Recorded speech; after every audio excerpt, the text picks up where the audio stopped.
Pertanyaan berikutnya program Q&A. Siang Pak, saya lagi bingung, tapi saya mau cerita dulu. Pernikahan saya tidak disetujui ibu mertua karena saya Kristen. Keluarga suami penganut kepercayaan leluhur. Ya, kalau Jawa berarti kejawen kayak saya dulu. Suami saya anak laki-laki satu-satunya. Saudara perempuan ada 3. Nah, 3 saudara perempuan sama ibu mertua semuanya dominan banget. Istilah Jawane kalah hawa. Nah, dari kecil suami saya ini satu-satunya laki-laki di rumah itu selalu diperintah sama kakak-kakaknya perempuan dan sama ibunya. Sampai sekarang suami nurut banget. Apalagi suami kurang dalam hal finansial. Sekarang kami tinggal di rumah mertua. Wah, tambah lagi. Karena dulu kami punya rumah sendiri, tapi sudah dijual buat bayar utangnya suami. Tapi ipar-ipar sampai sekarang nuduh saya yang bikin suami banyak utang. Padahal tidak betul, karena saya juga dibantu finansial sama kakak saya sendiri. Saya kerja terima pesanan makanan, suami kerja sendiri. Selama nikah, kami memang tidak terbuka soal keuangan. Jadi saya tidak tahu keuangan suami. Hutangnya buat apa saja saya nggak tahu.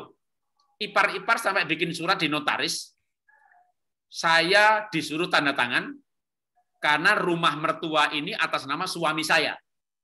Jadi mereka takut kalau rumah ini nanti dijual oleh suami, padahal sertifikat juga di tangan ipar.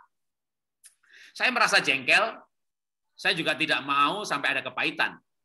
Kakak ipar tiap hari datang, tiap kali datang ada yang dikomentari, semua harus sudah siap kalau dia datang siang, sore, karena dia makan di rumah. Jadi ibu ini yang menyiapkan makanan untuk para ipar. Dia belum menikah, tinggal lain rumah, tapi sering datang ke rumah. Oh, oke, yang ipar-iparnya datang tinggalnya lain rumah, mertua yang tinggal satu rumah. Suami takut bicara soal utang ke kakak atau adiknya. Tapi saya selalu cari pinjaman ke kakak saya, kalau suami mentok, nggak bisa bayar. Maaf bicara ya Pak, dalam hal hubungan suami istri, wah ini jelasnya seks. Biar makin jelas, nggak perlu minta maaf. Sudah hampir 8 bulan tidak pernah. Oh, 8 bulan. Kalaupun pernah, selalu gagal.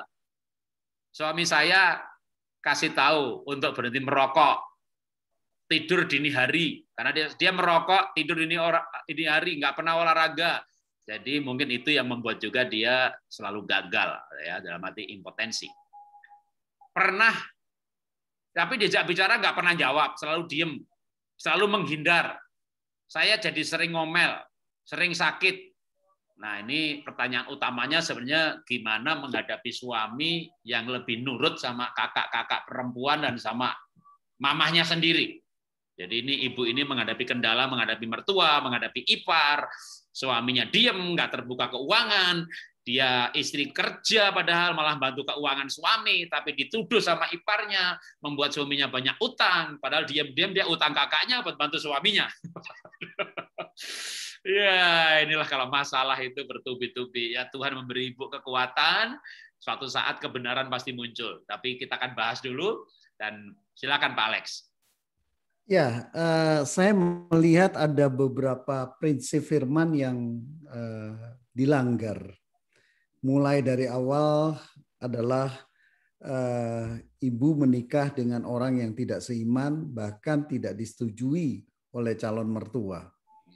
Ini sesuatu yang sebenarnya firman Tuhan sudah katakan bahwa gelap terang itu tidak bisa bersatu dengan gelap. Akan ada banyak perbedaan-perbedaan pada saat menjalani pernikahannya karena imannya berbeda. Itu nomor satu. Kedua, pelanggaran firman kedua adalah firman berkata waktu masuk dalam pernikahan suami harus meninggalkan orang tuanya, ayah ibunya untuk bersatu dengan istrinya. Ya. awalnya bersatu tapi bahkan sekarang kumpul tinggal bersama mertua karena rumah dijual. Yang ketiga adalah firman berkata mereka bukan lagi dua tapi sudah menjadi satu, ya. Jadi artinya harusnya ada keterbukaan dalam segala sesuatu. Tapi ini masalah keuangan sama sekali tidak terbuka. Ya. Jadi saya melihat yang pertama begini, Pak, yaitu masalah keuangan dulu. Saya bahas masalah keuangan dulu. Masalah keuangan ini saya kira ada hal yang perlu dibereskan secara mendasar. Bahwa keluarga ini lebih besar pasak daripada tiang. Terus mengalami masalah dalam hal keuangan. Bahkan sampai rumah dijual, sekarang pun hutang sana, hutang sini, hutang sana, ya.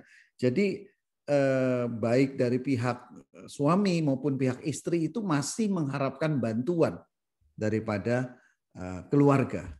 Nah, tentunya waktu keluarga ini belum mandiri secara keuangan, masih membutuhkan bantuan dari pihak keluarga besar, pasti keluarga besar itu akan intervensi. Pasti, karena mereka diundang masuk dengan meminta bantuan sehingga mereka akan ikut campur. Karena memang keluarga ini tidak mandiri. Belum lagi dengan tinggal serumah dengan mertua, ya. Jadi makanya intervensi itu akan terus terjadi. Karenanya menurut saya yang pertama harus dibereskan adalah masalah keuangan ini. Ya. Harus benar-benar berhemat sebagaimana tadi Pak Jarod jelaskan gitu ya, bahwa kita hidup ini berpadanan dengan apa yang ada. Ya adanya segini ya dicukupi segini. Ya. Masalah cukup ini sangat relatif. Ya, mau berapa banyak pun belum tentu bisa cukup kalau kita nggak bisa mencukupi. Ya, orang yang gajinya 10 juta dia bilang nggak cukup. Kalau gaji saya 20 juta, saya akan cukup. Pada kenyataannya waktu gajinya 20 juta tidak cukup, malah tekornya lebih banyak. Kenapa? Gaya hidupnya naiknya jauh lebih tinggi daripada kenaikan gajinya. Ya, jadi kembali ada orang-orang dengan UMR punya anak 2, punya anak 3 bisa bertahan kok tanpa hutang. Itu fakta kenyataan gitu. Jadi artinya memang harus dimulai dengan pertobatan dari suami istri ini di dalam hal keuangan. Karena ini menurut saya sumber utama masalahnya. Kalau keluarga ini mulai mandiri di dalam hal keuangan, maka mulai bisa lepas daripada intervensi keluarga besar. Ya, setelah mandiri dalam masalah keuangan, mulailah saya mendorong untuk tinggal berbeda dengan mertua. Kos di tempat yang murah, kontrak ya tempat yang murah, sederhana, tetapi walaupun sederhana, walaupun mungkin sangat-sangat sederhana, tetapi tentrem. Tidak ada intervensi daripada keluarga-keluarga besar. Nggak ada intervensi mertua, nggak ada intervensi ipar-ipar seperti itu. Ya, jadi ini akan mulai menyelesaikan masalah. Ya, nah karenanya saya kira ibu mulai membangun komunikasi dengan baik dengan suami untuk membicarakan yang pertama adalah masalah keuangan dulu. Ya, nanti kalau masalah hubungan seks ada pakarnya Pak Jarod itu ya yang akan menjelaskan. Cuma kalau dari sisi saya melihat bahwa masalah hubungan seks ini bukan hanya dari segi fisik ya, bukan hanya dari tidurnya dini hari dan lain sebagainya, tetapi juga menurut saya faktor utama adalah rasa tertekan dari suami. Ya, rasa tertekan karena uang nggak ada, tertekan oleh orang tuanya, tertekan oleh iparnya, bahkan juga tertekan oleh istrinya. Tekanan-tekanan yang begitu banyak kepada seorang pria itu seringkali juga menyebabkan dia bisa mengalami impotensi temporary ya secara sementara. Nah, karenanya saya sangat menganjurkan nomor 1 bereskan masalah keuangan. Cukupkan dengan apa yang ada dan mulai nabung sedikit-sedikit untuk bisa segera keluar dari rumah itu. Kontrak saja, kos saja, nggak perlu beli. Ya, belum bisa nyicil rumah, kos aja. kontrak aja gitu ya. Sederhana, tetapi itu mulai menjauhkan daripada permasalahan-permasalahan yang lain. Saya kira itu dulu Pak Jarod. Belum on Pak, masih mute. Ya, terima kasih Pak Alex. Karena ini malam takbiran ini rumah saya hanya 60 meter dari pelanggar. Mudah-mudahan ya kalau masuk hanya samar-samar. Ya, saya setuju. Memang dulu nikah nggak disetujui, berarti kan nekat ya. Nah, begitu nekat ini kan konsekuensi. Memang kalau menikah dengan anak ajaib, saya sebut anak ajaib. Anak ajaib itu bisa anak tunggal, anak bungsu, atau anak laki satu-satunya. Tentu dia menjadi anak yang diharapkan orang tuanya. Ya walaupun nggak tahu nih suami utang buat apa gitu ya. Jangan-jangan memang buat support kakak adik dan orang tuanya. Karena mereka menjadi anak seperti anak yang diharapkan. Apalagi yang lain nggak menikah. Ini menikah dan bekerja. Mungkin orang tua nggak tahu pekerjaan suami ini menguntungkan apa enggak atau untungnya seberapa, tapi ya dimintain terus sama orang tuanya, dan dia sebagai anak laki-laki yang pride-nya tinggi juga, dia memang kayak seperti keharusan, bahkan ketika dia nggak punya uang pun, nah melanggar prinsip lagi bahwa memberi dengan apa yang tidak ada, padahal memberi itu harus dengan yang ada. Nah, sebenarnya memberi itu pasti bisa juga, asal kembali pada prinsip yang pertama mengenai mencukupkan yang ada. Mungkin saya akan kasih ayat, kebetulan saya ada slide-nya, saya akan share aja sebentar ya. Nah, saya akan share ini dua ayat. Filipi 4 ayat 11, kukatakan ini bukan karena kekurangan, sebab aku telah belajar mencukupkan diri dalam segala keadaan. Mengapa kita harus mencukupkan diri, tidak utang, tidak pinjem? Karena Ibrani melanjutkan, cukupkan diri dengan apa yang kepadamu, karena, kenapa mencukupkan diri? Karena Allah telah berfirman, aku sekali-kali tidak akan membiarkan engkau, aku sekali-kali tidak akan meninggalkan engkau. Jadi kalau kita mencukupkan diri dengan yang ada, Tuhan tidak meninggalkan, Tuhan tidak membiarkan. Tinggal dibalik kan, kalau kita nggak mencukupkan diri, Tuhan membiarkan, Tuhan meninggalkan. Sesimpel itu logikanya. Nah, kalau dicukupkan, ya maka pasti cukup. Tadi saya bilang, ya atau mungkin ya ini udah beda file. Ngopi 15.000 bisa. Jangankan 15.000. Kalau mau kopi luwak 90.000, satu slot kecil, cerut gitu. Sepertiga gelas 90.000. Tapi kita bisa mencukupkan yang ada dengan kopi tubruk, itu per gelasnya dihitung-hitung cuma sekitar 1.200, itu udah kopi murni. Bahkan kalau yang bukan kopi murni, ada tuh yang saset tapi kopi hitam ya, itu cuma 500 perak. Jadi sebenarnya kalau kita mau mencukupkan, bahkan dengan income yang sedikit, kita katakanlah income-nya 2 juta, kita bisa menghemat-hemat, ternyata 1,5 juta cukup. Belinya berasnya jangan beras yang utuh, beras menir yang udah pecah-pecah. Itu kan karbohidratnya sama, malah hemat energi, nggak usah banyak ngunyah. Loh, saya ini keluarga miskin, maka saya tahu betul ibu saya tuh hidup seperti itu. Beli beras menir, Bu, saya pengen nasi goreng ikan asin. Dia beli ikan asin yang remuan. Jadi waktu digoreng udah, loh Bu, ikan asinnya mana? Kamu makan nanti kan terasa. Oh iya Bu, terasa. Tapi kok nggak kelihatan? Ya Ibu beli yang remuan gitu ya. Karena orang tua saya miskin, tapi mereka protein tinggi tapi murah ya ikan asin. Ikan asin masih nggak kebeli, beli yang udah ancur-ancuran. Tapi dengan menghemat seperti itu, katakanlah income 2 juta bisa hidup 1,5 juta, bisa nabung loh 500.000.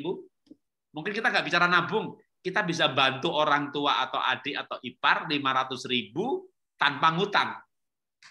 Jadi penting sekali mencukupkan yang ada. Mungkin tak kasih kesaksian malah ya. 2019 usaha saya bangkrut, dan bangkrutnya betul-betul ludes-des karena saya buka platform online dan bersaing dengan raksasa dunia sehingga 100 miliar lebih. Saya pikir dulu punya uang segitu banyak, ternyata 2 tahun ludes habis. Untuk anak kuliah pun saya harus jual mobil. Lalu sekolah EPO Ligit yang istri saya tangani, begitu COVID, muridnya nggak daftar, yang playgroup-nya nggak banyak mendaftar, rugi juga tiap bulan. Nah, jadi saya memasuki 2020 seperti orang pensiun, nggak punya deposito, nggak punya tabungan, bahkan badan saya pun saya nggak asuransi, karena dulu saya omsetnya besar sekali. Kerja 1 bulan bisa makan 3 tahun, ngapain asuransi? Kalau sakit ya ke Singapura aja, masuk rumah sakit termahal juga kita bisa sanggup bayar. Karena kita punya pegawai 200, stokis di 200 kabupaten, lebih 200 lebih kabupaten. Jadi tiba-tiba bangkrut, nyungsep, jebret. Ya itu, saya belajar mencukupkan yang ada. Tidak utang. Nah, karena saya mencukupkan, kan Tuhan menyertai. Kalau Tuhan nggak menyertai, gimana saya bisa jual lukisan seminggu laku 1? Dari bulan Mei tahun lalu sampai hari ini belum putus ordernya. 1 laku, 1 selesai, bikin lukisan, diupload, 2-3 hari laku. Itu saya yakin itu penyertaan Tuhan. Maka kalau kita mencukupkan, Tuhan menyertai. Kalau kita nggak mencukupkan, Tuhan meninggalkan. Maka saya sepakat mulai dengan mencukupkan. Karena hidup itu murah, yang mahal itu gengsinya. Kalau kita gengsi ya minumnya kopi Starbucks, kopi luwak, apapun mereknya, saya nggak menyebut soal merek, tapi kalau mau murah ya kopi tubruk lebih murah. Jadi hidup ini murah, tapi yang mahal gengsinya. Bahkan waktu saya masih berkelimpahan, saya bisa beli batik sutra yang 10 juta, 5 juta. Saya memilih batik yang 200.000. Karena ketika saya punya duit lebih, saya banyak berbuat baik, bangun TK di pedalaman, udah 20 lebih yang saya bangun. Bahkan tahun ini pun kita bangun 2. Ini belum setengah tahun udah jadi 2 sekolah kita bangun. Tapi itu anak-anak saya dan teman-teman saya. Tapi kalau saya nggak mencukupkan dengan yang ada, pakai jamnya yang puluhan juta, sepedanya puluhan juta, ya saya nggak akan bisa berbuat baik. Jadi kalau kita mencukupkan, maka pasti bisa berbuat baik, tentu dengan skalanya. Nah, saya setuju banget dengan Pak Leo katakan, selesaikan masalah keuangan, karena begitu ibu minta uang ke kakaknya, itu juga peluang kakaknya intervensi. Walaupun mungkin intervensinya lebih lembut, tapi dalam arti menasihati, kamu jangan begini sama suami, jangan begini sama suami. Akhirnya kadang kita mau begini aja udah ketarik lagi. Suami jual rumah, lalu ikut mertua, udah mau nggak mau udah. Tadinya mungkin udah hampir mandiri, menjadi di bawah lagi. Ya gimana lu ikut saya, ikut di rumahnya mertua, gimana mau nggak dikendalikan? Ya kalau nggak mau ya keluar dari situ. Jadi memang ketika minta tolong itu kan adanya balas budi. Sekarang rumah dijual lalu ikut mertua. Ya anggap aja sebulan sewanya berapa, ya itulah yang kita cadangkan buat kalau mau fairnya aja gitu ya kalau kontrak segini, ya sekarang sediakan sejumlah itu buat mertua dan ipar katakanlah begitu. Jadi memang mesti ada. Nah daripada begitu mendingan kos aja. Nah, jadi menurut saya ini masalahnya cukup rumit ya, apalagi anak laki-laki tunggal. Tapi perlu benar-benar baik-baik dulu. Karena kalau misalnya ibu tantang, kamu pilih saya atau pilih keluargamu? Saya khawatir, suaminya bilang, jawab, aku pilih keluargaku. Kalau kamu ngajak saya kos, ya kamu kos aja sendiri. Dan ibu jangan mau loh kos sendiri. Nanti tambah bubar lagi, masa nanti mau balik lagi kan malu. Misalnya ini ada nih yang begitu kondisi begitu, ya udah saya kos sendiri gitu. Ya begitu mau balik susah dah. Jadi nggak bisa. Itu nanti mesti sepakat, lalu apapun keputusannya jalani bersama-sama. Tapi kalau bisa mengajak suami untuk keluar dari keadaan ini, itu terbaik. Kalau sampai tidak, saya punya tips namanya, kalau keadaan nggak bisa dirubah, maka disiasati. Saya paling senang menggunakan ilustrasi mutiara. Dia nggak bisa mengeluarkan pasir itu dari tubuhnya, ya dia bungkusnya sampai lendir, sampai jadi mutiara. Jadi ketika dia nggak bisa mengeluarkan pasirnya, ya dia biarkan itu ada dalam tubuhnya. Jadi kalau kita menghadapi mertua, suami yang belum bertobat, ini kita nggak bisa robah, kita menyiasati, tapi jangan sampai kita terluka. Nanti justru waktu kita berhasil menyiasati ini, saya berharap justru bisa memenangkan suami.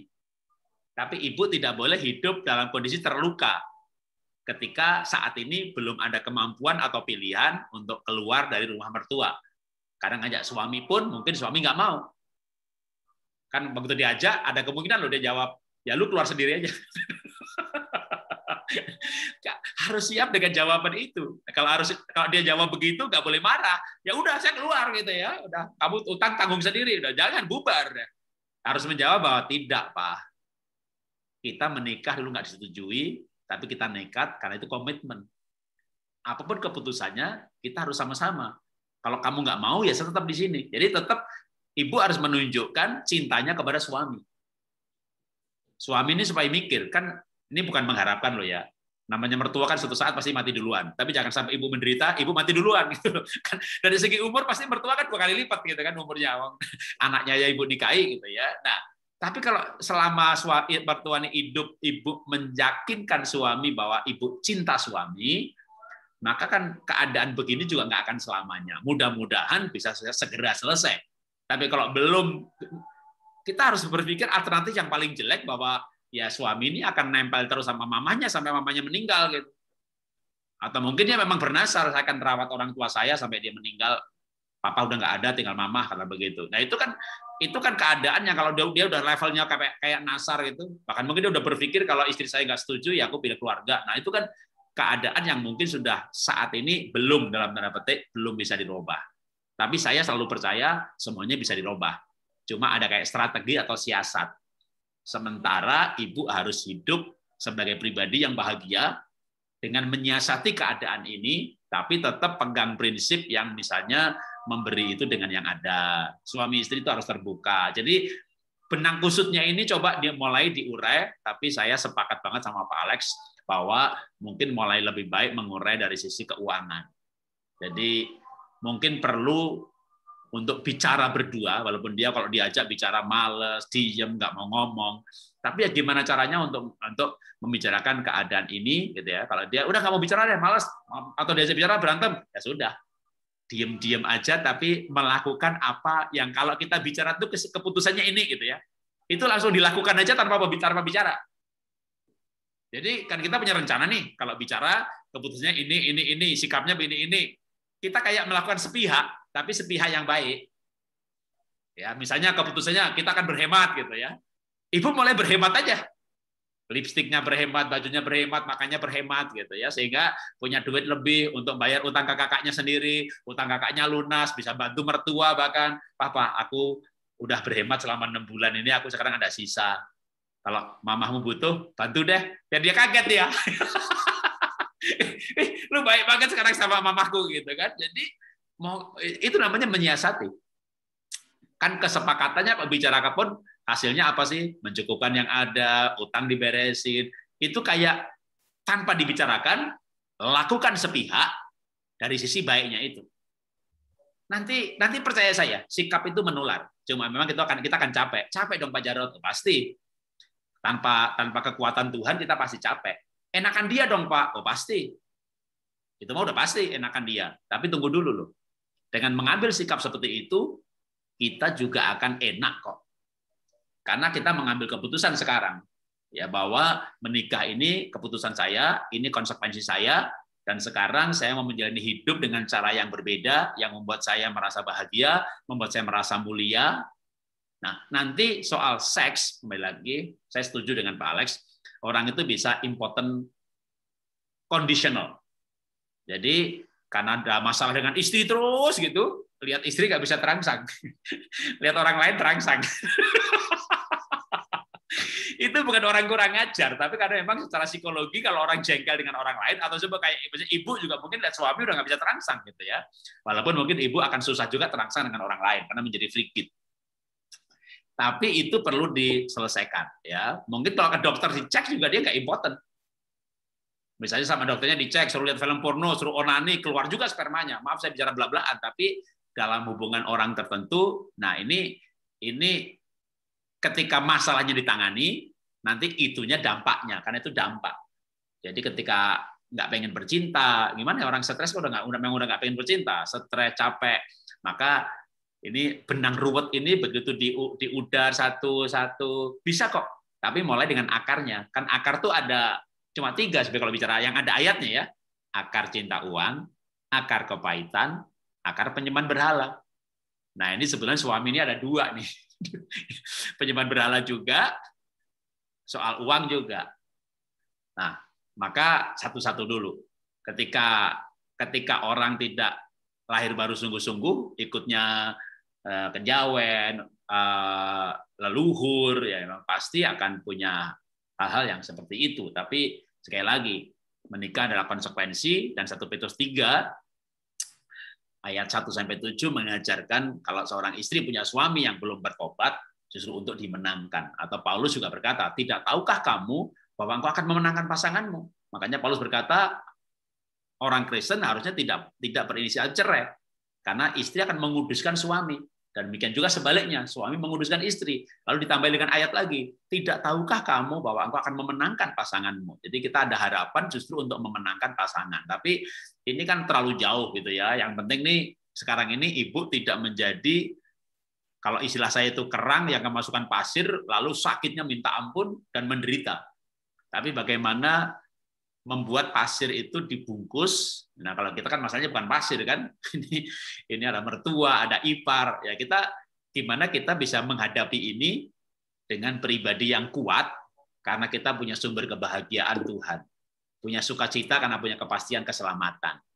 Punya teman paling enggak, mungkin kalau suami nggak bisa saat ini kakaknya boleh, keluarganya boleh, supaya itu membuat kita bisa menyiasati hidup ini dan satu persatu kita diselesaikan ya. Atau sekarang ini juga paling enggak kita punya komunitas ya, keluarga bahagia ya. Memang satu kali pertemuan begini satu pertanyaan, nanti pengen nanya lagi daftar lagi aja.